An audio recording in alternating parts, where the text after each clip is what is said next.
ब्रज में मुझे एक महात्मा मिले थे, उन्होंने मुझे कुछ उपदेश दिए, मैंने उड़िया भाषा में अपनी डायरी में लिखे थे।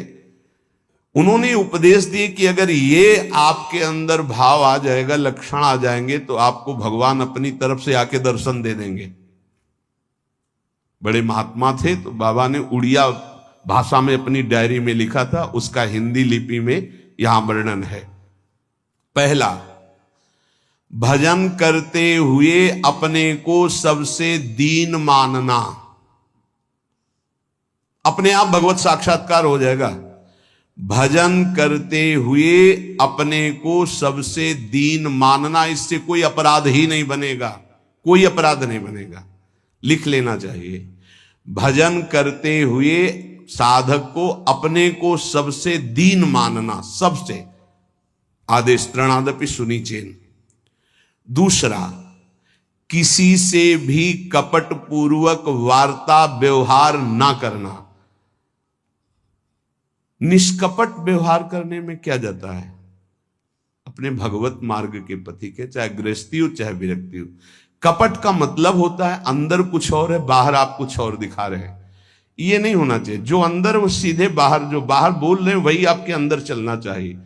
मोहि कपट छल छिद्र न भावा, भगवान कहते हैं। तो कैसे दर्शन दे देंगे आप कपट पूर्वक व्यवहार करते?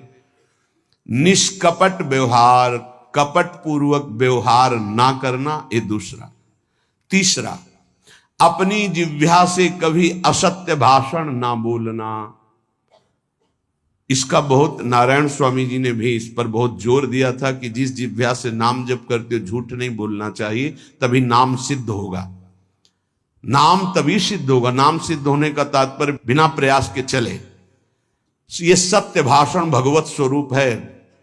सत्य बोलने से बढ़कर कोई पुण्य नहीं संसार में, और झूठ बोलने से बढ़कर पाप नहीं। नहीं असत्य सम पातक पुंजा। चौथा, जो तुम्हारे सामने आवे और तुमसे बात करे या दृश्य दिखाई दे, उसे तत्काल पहले मन से प्रणाम करो। बिना प्रयास के भगवत साक्षात्कार हो जाएगा।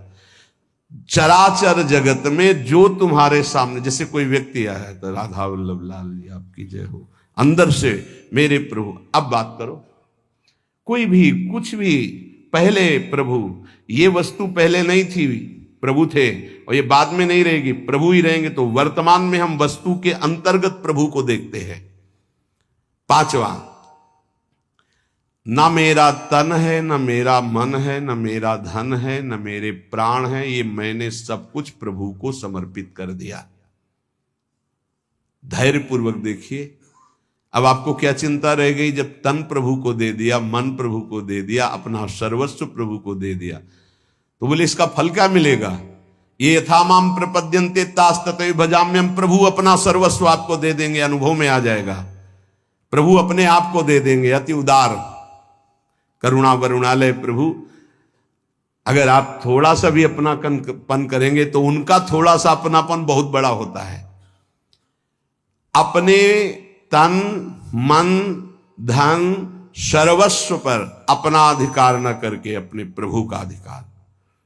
छठवां, एकमात्र पूर्ण श्रद्धा अपने आराध्य देव में, मेरी लाडली, मेरे प्रियालाल। सातवां, सदैव पराधीन रहना। अगर गुरुदेव के अधीन हो, इष्ट देव के अधीन हो, तो माया तुम्हें अधीन नहीं कर पाएगी। अगर इष्ट देव और गुरुदेव की अधीनता स्वीकार नहीं करोगे तो माया अधीन कर लेगी। हमेशा अपने को पराधीन देखना कि मैं स्वतंत्र नहीं हूं। ये तन मन प्राण इष्ट देव गुरुदेव को समर्पित है। मैं वही करूंगा जो आज्ञा कर रहे हैं, उनके विपरीत नहीं कर सकता। अब आप देखो, विपरीत करते हो कि आपको याद आता है कि मेरा शरीर गुरुदेव की धरोहर है, मैं इसके द्वारा कोई अनाचार दुराचार कोई गलत चेष्टा, मेरा मन गुरुदेव की धरोहर है, इष्ट देव की धरोहर है, इससे हम गलत चिंतन नहीं कर सकते। मेरा धन गुरुदेव की धरोहर, इससे हम गलत व्यवहार नहीं कर सकते। मेरे प्राण गुरुदेव को समर्पित, इसलिए हर श्वास मंत्र जपेंगे, बिना बुलाए भगवान दर्शन दे जाएंगे। आठवां,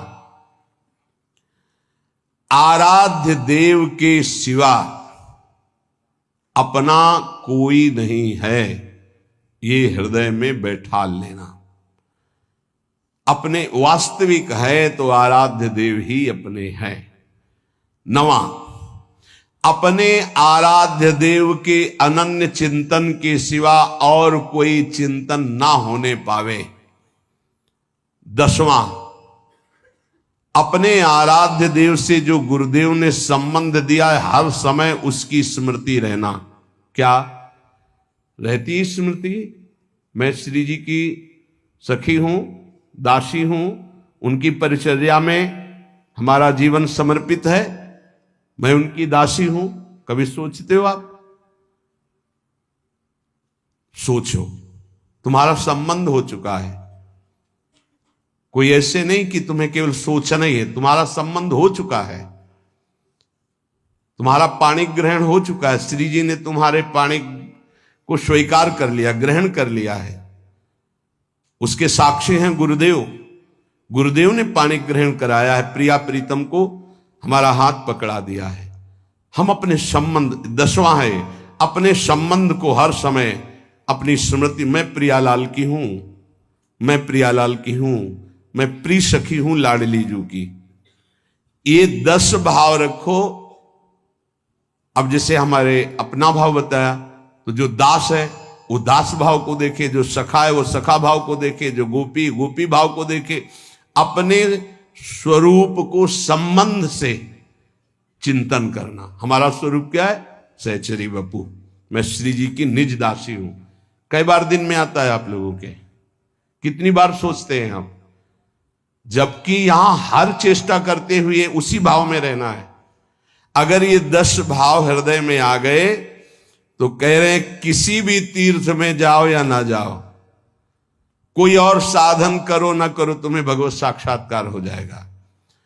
पहला, फिर सुन लीजिए, अपने को भजन करते हुए सबसे दीन मानना, किसी के साथ भी कपट का व्यवहार ना रखना, सदैव सत्य भाषण बोलना, चराचर जगत का कोई भी वस्तु व्यक्ति सामने आवे अपने प्रभु का भाव करना, अपने तन मन धन प्राण सर्वस्व को अर्पण कर देना। मेरा अधिकार नहीं, नाथ सकल संपदा तुम्हारी, मैं सेवक समेत सुत नारी। अर्पण का मतलब ये होता है भाव।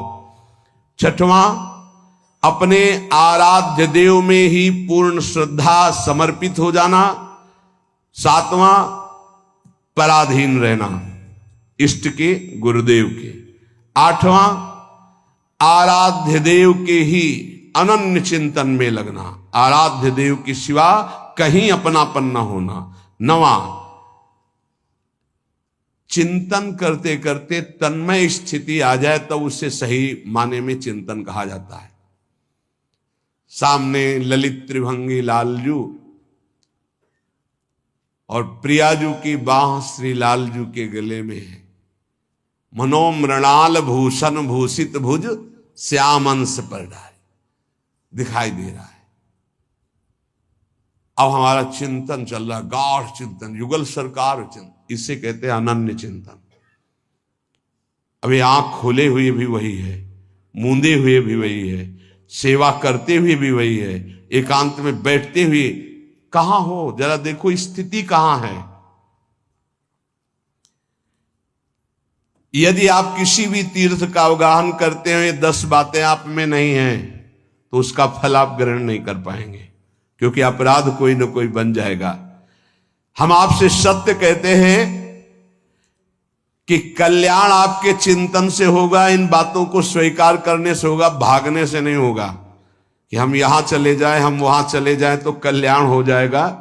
अगर आपका आंतरिक चिंतन इन बातों में है तो आपके अंदर वो सामर्थ्य जागृत हो जाएगी कि आप प्रभु को देख सकते हैं। इसलिए जो सत्संग है उसे बार बार सुना जाए, उसका मनन किया जाए और अपने हृदय में धारण किया जाए, तो हमारा इसी जन्म में अंतिम जन्म माना जाएगा और भगवत साक्षात्कार हो जाएगा। जहां तक गुरु कृपा से प्रयास है, कथन श्रवण करके यही प्रयास है कि संसार की असत वृत्तियां छूटे और भगवत प्राप्ति हो जाए। हमें भी, आप सबको भी।